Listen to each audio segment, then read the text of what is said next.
Hi everyone. Previous class we have discussed about electrostatic concepts, magnetostatic concepts, and time varying fields concepts, and also discussed about electromagnetic wave equations in different medium and electromagnetic wave propagation in different medium. In this session, we are going to discuss about concept of transmission line. So now here in this animation, green color indicates incident wave, that is forward wave. Blue color waveform indicates reflected wave or backward wave, and red color waveform indicates standing wave. So what is incident wave and what is the reflected wave and what is standing wave, that we will discuss later on. So first we are going to discuss about basics of transmission line.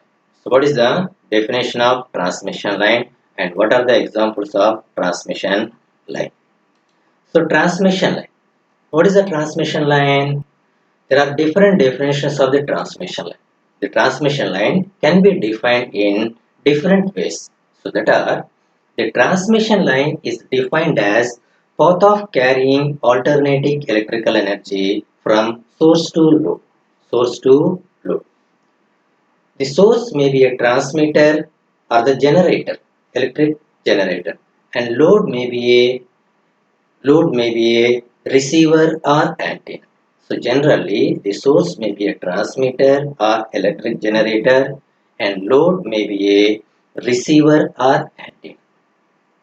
For example, in this definition, for example, the wire used between TV antenna and the television set, TV antenna and the television set, or the wire used between transmitter antenna and the transmitter are known as transmission lines. Are known as transmission lines. A transmission line is a part of the circuit.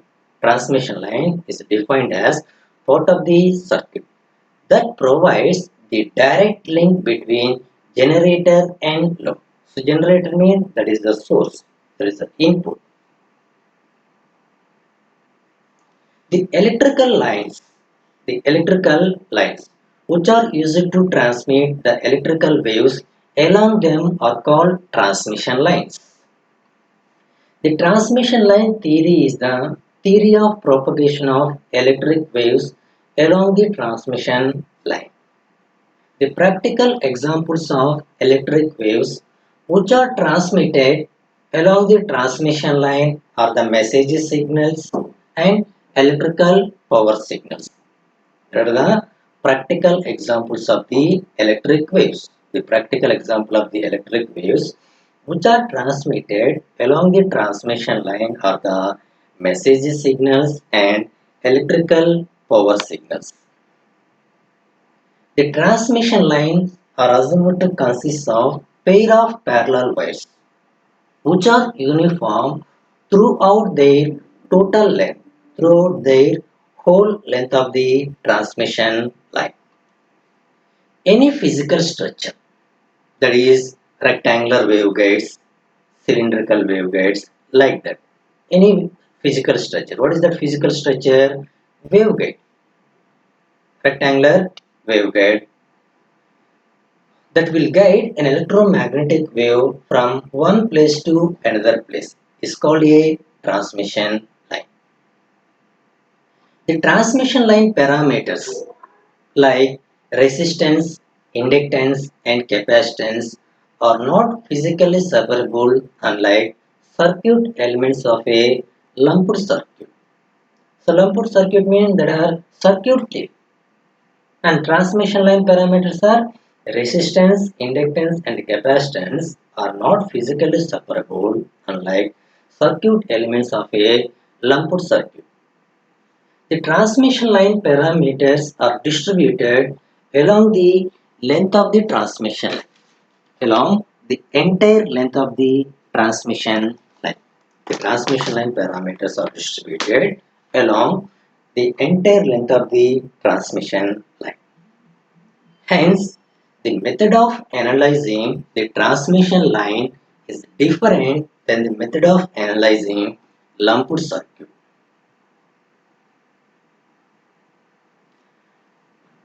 So what are the lumpur systems and what are the distributed systems? A lumpur system in which the dependent variables of the interest are a function of time alone. Are a function of time alone. Lumped parameter models are described by ordinary differential equations. Lumped parameter models are described by ordinary differential equations. That is a lumped system. And a distributed system in which all dependent variables are functions of times and one or more spatial variables. Distributed parameter distributed parameter models are described by partial differential equations. So that is the difference or significance of lumped parameter systems and distributed parameter systems. Lumped systems are those systems in which electrical parameters like R, L, C, resistance, inductance, and capacitance, etc., are assumed to be located on a small space of the circuit. Once again, the lumped systems are those systems in which electrical parameters. What are the electrical parameters? Resistance, inductance, and capacitance are assumed to be located on a small space of the circuit. These systems are applicable to low frequency applications. Lumped parameter systems are applicable to low frequency applications.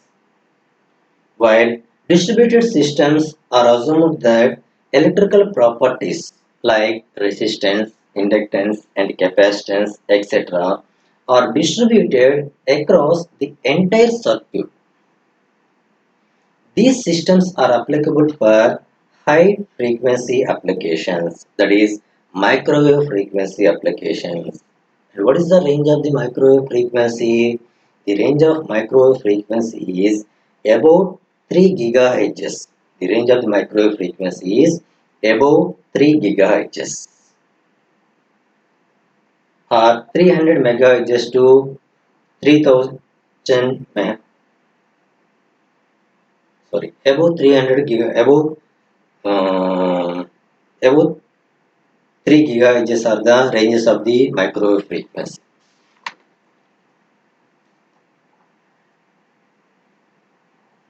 A transmission line is a means of transfer of information from one point to another point. So usually it consists of two conductors. It is assumed to connect a source to a load. The transmitters are used for operational frequencies.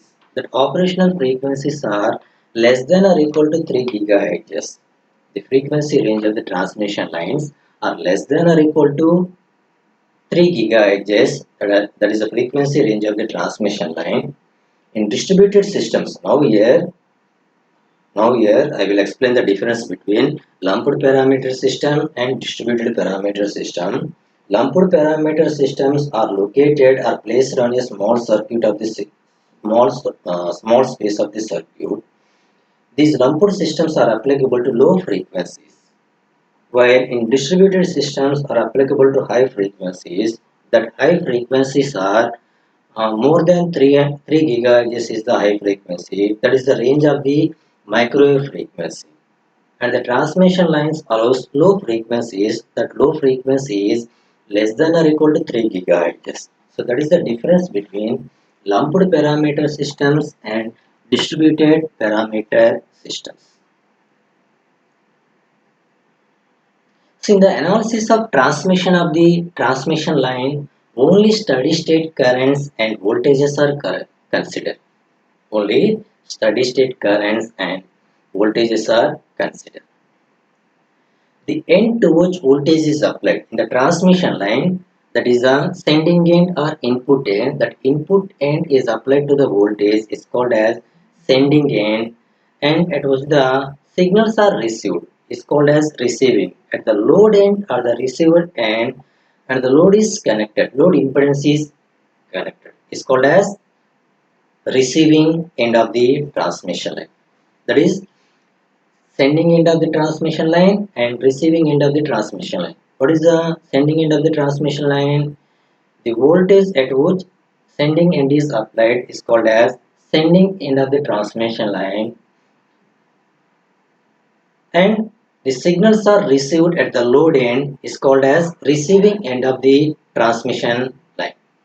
See the animation of transmission line. Alternating electrical energy from source to load. Alternating electrical energy from source to load.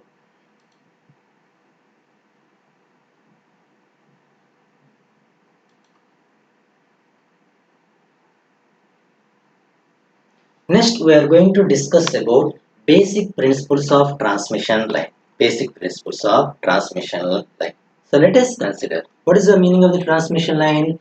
A transmission line is consists of a pair of parallel wires. Pair of parallel wires. So let us consider two parallel wires. The length of the conductors or wire is L, small l is the length of the L, and D is the diameter of the conductor or diameter of the wire. D is equal to 2R. These two wires or conductors are separated by the distance S. S is the separation between two conductors or two wires. So Vs or Es is the sending end or input end voltage. ZR is the load impedance that is connected to the end of the transmission line.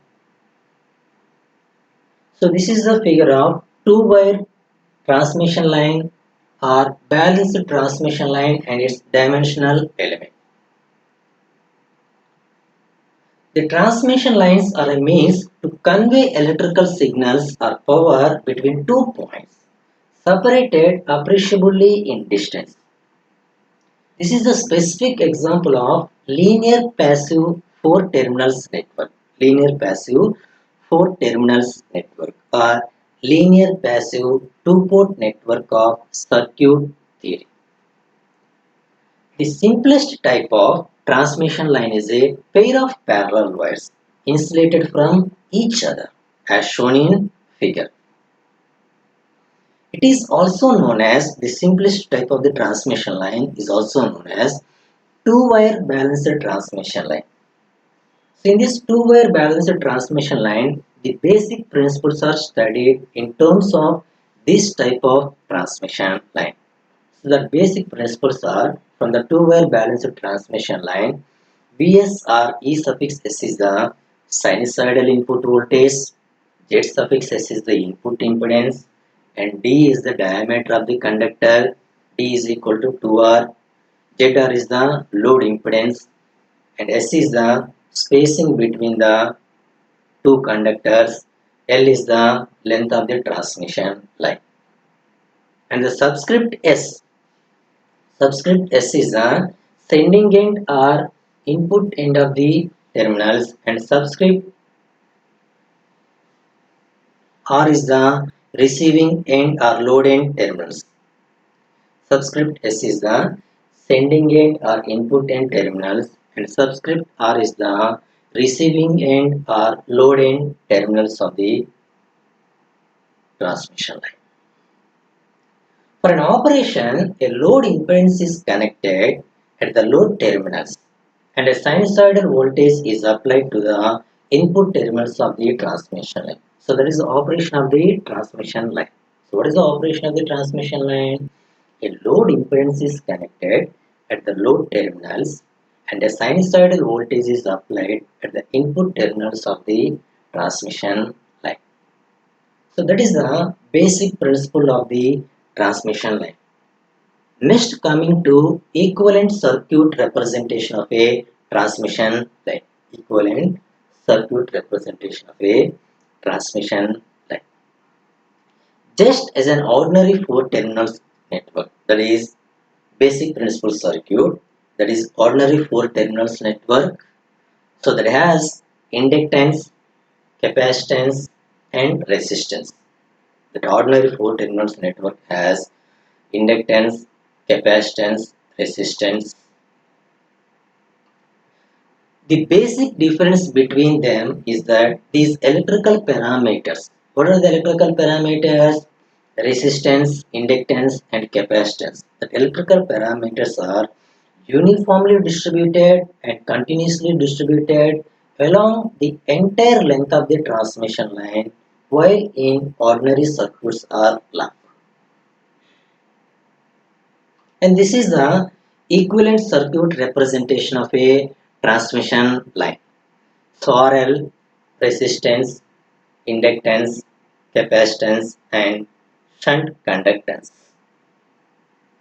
This is the equivalent circuit representation of a transmission line. And this is one section of the transmission line. X is equal to 1, the one section of the transmission line for unit length. That unit length may be for meters or for kilometers. And this is the input end of the transmission line, and this is the output end or receiving end of the transmission line.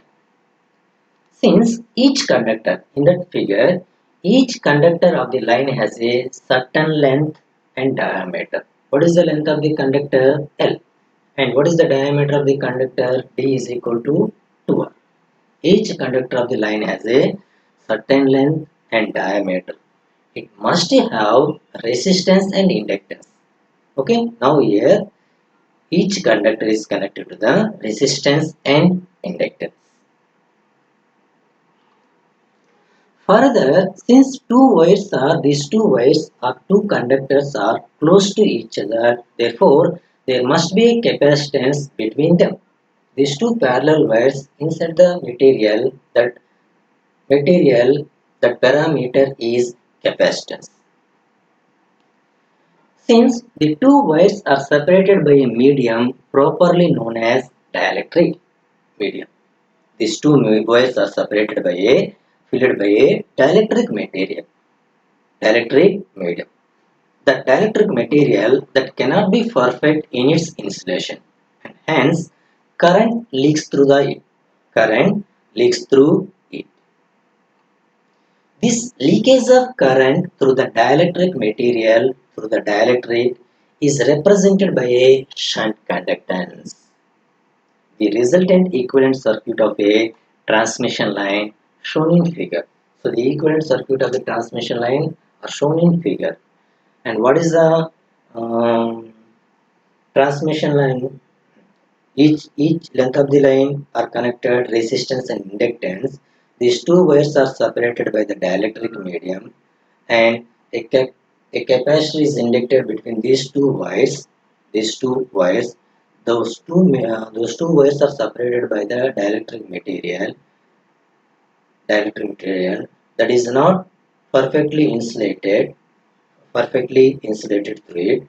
The current leaks through it. That leakage of the current is represented by a shunt conductance.